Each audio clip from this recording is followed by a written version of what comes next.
आपको सीधे लिए चलते शिक्षा संकुल में अधिकारियों की बैठक। शिक्षा मंत्री गोविंद सिंह डोटासरा वहां पर मौजूद हैं। बैठक ली उन्होंने थोड़ी देर पहले, वो तस्वीरें भी हमने आपको दिखाई थी। बैठक के बाद की तस्वीर आ रही हैं, ये सुपर एक्सक्लूसिव तस्वीर हमने आपको दिखाई। ये उस वक्त की तस्वीर है जब बैठक में वो शरीक हुए थे। पहले जानकारी ये थी कि बैठक में हिस्सा नहीं लेंगे गोविंद सिंह डोटासरा, लेकिन वो अचानक से बैठक में पहुंचे, अधिकारियों से जानकारी भी ली, उनसे फीडबैक भी लिया। अब वहां से तस्वीरें आ रही हैं, अभी वो अधिकारियों के साथ ही बातचीत वहां पर कर रहे हैं।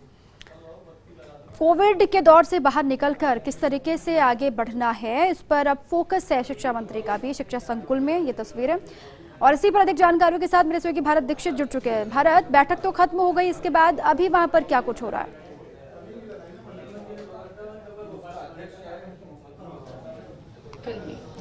भारत, आवाज पहुंच रही है आप तक? जी बिल्कुल दीपा। अभी क्या कुछ वहां पर हो रहा है शिक्षा संकुल में भारत, क्योंकि बैठक तो पहले खत्म हो गई है, अभी क्या कुछ चल रहा है? देखिए बिल्कुल दीपा, आपको बता दूं कि शिक्षा मंत्री गोविंद सिंह डोटासरा ने आज शिक्षा अधिकारियों और सहित तमाम निजी जो संस्थाएं उनके साथ एमओयू को लेकर आज बैठक है वो यहाँ पर की है। बैठक फिलहाल समाप्त हो चुकी है और एक बड़ी खबर बैठक से निकल कर आ रही है कि शिक्षा विभाग अब जो ग्रामीण इलाकों के जो बच्चे हैं उनको मिनी थिएटर के माध्यम से शैक्षणिक गतिविधियों की जानकारी है वो डोर टू डोर उपलब्ध है। विभाग आप तस्वीर देख पा रहे हैं कि गोविंद सिंह डोटासरा खुद मिनी थिएटर के अंदर मौजूद हैं और जो स्क्रीन आप देख पा रहे हैं ये एक मिनी बस है जिसमें थिएटर लगा हुआ है। ये बस हर ग्रामीण अंचल में जाएगी जहाँ के जो बच्चे हैं जिन्होंने आज तक कभी थिएटर नहीं देखा, उनमें उन बच्चों को थिएटर के माध्यम से जो शैक्षणिक जानकारियां है, शैक्षणिक चीजें हैं, राजस्थान का भूगोल है, राजस्थान की मरुस्थलीय जो जानकारियां हैं वो यहाँ पर करवाएंगी। तो आज निजी फर्म के साथ ये एमओयू है वो यहाँ पर किया है। आप तस्वीर देख रहे हैं जी। खुद शिक्षा मंत्री गोविंद सिंह डोटासरा है वो फिलहाल इस मिनी थिएटर में मौजूद है जिसका शुभारंभ उन्होंने यहाँ पर किया है। जी ठीक है, कितने देर तक वहां पर रुकेंगे गोविंद सिंह डोटासरा? भारत, चलिए वो कुछ कह रहे हैं, आपको सुनाते हैं। पहले बैठक के बाद क्या जानकारी वो साझा करते हैं, इसको लेकर भी इंतजार किया जा रहा था। सुनिए क्या कुछ कहते हैं शिक्षा मंत्री गोविंद सिंह डोटासरा। विभिन्न संस्थाओं के साथ एमओयू किया गया है, आज इसमें ये भी एक बैठक। देखिए, हमने प्रेजेंटेशन देखा है और उस प्रेजेंटेशन के आधार पे हम लोग तय कर रहे हैं कि एजुकेशन विभाग किन किन संस्थाओं से एमओयू करे।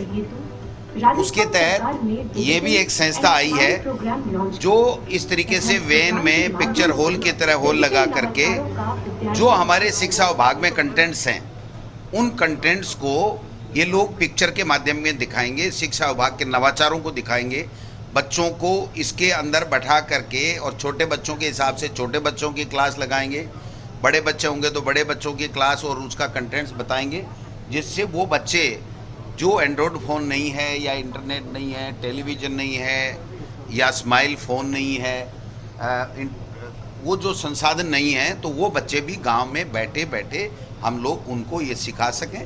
तो ये हम आज प्रेजेंटेशन लिया और हमने इनको पास किया है।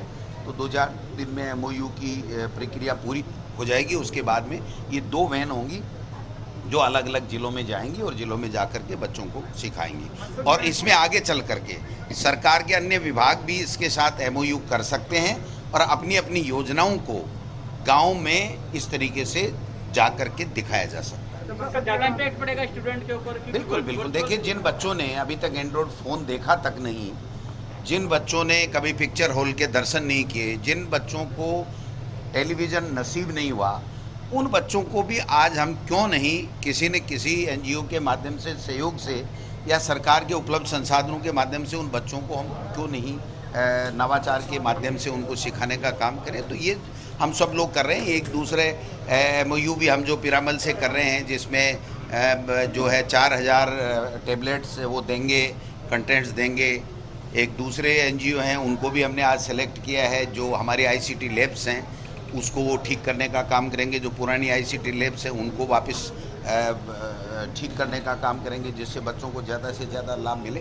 तो ये मेरा शुरू से ही ये रहा है, जब से मैं शिक्षा मंत्री बना हूँ, किसी भी एनजीओ के साथ अगर हम एमओयू करते हैं तो मैं पहले उसको खुद प्रेजेंटेशन देखता हूँ अधिकारियों के साथ बैठ करके और उसके बाद में उसकी 6-6 महीने से रिव्यू करते हैं।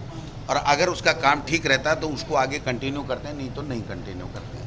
इससे क्या होता है कि जो एनजीओ हमारे साथ में जुड़ रहा है वो अच्छे तरीके से काम करेगा, उसके ऊपर ये रहेगा कि हाँ मेरे को काम करना है। तो मैं समझता हूँ कि ये शिक्षा विभाग का एक नवाचार होगा। जो टैबलेट्स हम लोग या लैपटॉप जो दे रहे हैं वो पिरामल फाउंडेशन के सहयोग से, उनका भी माननीय मुख्यमंत्री जी के कर कमलों से हम चाहेंगे कि उसका इनॉग्रेशन हो, और सरकार की तरफ से भी हम प्रयास करेंगे कि क्या इसको और आगे हम हमारे संसाधनों से भी आगे बढ़ाएं, जिससे वो बालिकाएं, वो बच्चियां जिनके घर में एंड्रॉयड फ़ोन नहीं है, टेलीविज़न नहीं है, इंटरनेट नहीं है, रेडियो नहीं है, वो बाधित हो रही थी उनकी पढ़ाई कोरोना काल से, तो उनको भी हम लोग संबल प्रदान करें और बालिका शिक्षा को बढ़ावा दें, जो हमारी सरकार की प्रायोरिटी में। संक्रमण लगातार कम हो रहा है, क्या स्कूल खोलने पर विचार होगा? नहीं, बिल्कुल, देखिए सब चीज़ों में विचार होगा, आप निश्चिंत रहें। विचार ही करते हैं, 6 घंटे नींद लेते हैं, बाकी विचार ही करते हैं और अच्छे के लिए करते हैं। और आप सबके जो सुझाव आते हैं उससे अधिकारियों के साथ चर्चा करके हम लोग माननीय मुख्यमंत्री जी तक चर्चा करके, क्योंकि ये एक ऐसा विषय है कि इसमें दुधारी तलवार है। अगर हम खोल दें और बच्चे संक्रमित हो जाएं तो हमारे लिए दिक्कत हो जाती है, लेकिन बच्चों की पढ़ाई भी बाधित नहीं हो, तो ये दोनों ही चीज़ें हैं। हम लोग इसको पूरे तरीके से दिखवा रहे हैं कि कैसे कर आगे बढ़ें। नहीं, BSTC की एग्ज़ाम होगी ना, क्यों नहीं होगा? आवेदन ले रहे हैं ना, हम करेंगे ना, एग्ज़ाम लेंगे ना। बीएड का बीएड वाले जाने, मैं तो STC की बात कर सकता हूँ, education, school education. Thank you. BJP वाले ज्ञापन देने जा रहे हैं राजभवन, राज्यपाल महोदय। किस बात का? कह रहे हैं कि प्रदेश में कानून व्यवस्था ठीक नहीं है, महिला अपराध बढ़ गए हैं, सरकार की कार्यशैली। प्रदेश में विपक्ष नाम की कोई चीज़ नहीं है। उनको अपने गिरेबान में झांकना चाहिए, अपने आप को सुधारना चाहिए, और जो प्रतिपक्ष की भूमिका के लिए उनका चयन लोगों ने किया है उसको अच्छे तरीके से निभाना चाहिए। कभी तो दिल्ली में हाजिरी दे रहे हैं, कभी यहाँ दे रहे हैं, कभी सुप्रीम कोर्ट में लिम्बाराम जी को बचाने के लिए जा रहे हैं, कभी कहीं जा रहे हैं। तो आप महामहिम राज्यपाल के यहाँ जाएं, कोई दिक्कत नहीं है, लेकिन अपना पहले गिरेबान में झांक करके अपना घर पहले सुधारें और अपनी जो भूमिका है उसको बहुत अच्छे तरीके से करें, तब जा करके कहीं दूसरी बात कर सकते हो। क्या नहीं, आप बताइए, कोरोना में देश में पहला नंबर है राजस्थान का। वैक्सीन दे नहीं रहे हैं, आज भी हम कह रहे हैं हमें वैक्सीन नहीं दे रहे हैं, वरना हम अब तक सारे लोगों को 18 से ऊपर वालों को वैक्सीन लगा देते। 18 से कम वाले बच्चों की वैक्सीन ईजाद कर नहीं रहे हैं, इसलिए हम स्कूलें खोल नहीं पा रहे हैं। मोदी जी मन की बातें करते हैं, काम की बातें नहीं करते हैं, और यही इन बीजेपी वालों का हाल है कि इनमें अनुशासन नाम की कोई चीज़ है नहीं। इनमें किस तरीके से आपस में लड़ रहे हैं। प्रभारी अजय माकन जी भी आज आ रहे हैं। बहुत अच्छी बात है, स्वागत है उनका। मैं अभी एयरपोर्ट में उनके स्वागत के लिए ही जा रहा हूँ। उनको लेकर के हम लोग PCC में बैठेंगे, चर्चा करेंगे, और आउटरीच कार्यक्रम जो कोरोना से जो पीड़ित लोग हुए हैं उनको आइडेंटिफाई करके कैसे मदद दे पाएंगे, सरकार की तरफ से कैसे दे पाएंगे। महंगाई जो बढ़ रही है, केंद्र की सरकार नाकाम रही है महंगाई को रोकने में। डीजल, पेट्रोल, गैस, लोहा, सीमेंट, खाद्य सामग्री, दालें, तेल, उसको लेकर के हम इनको घेरने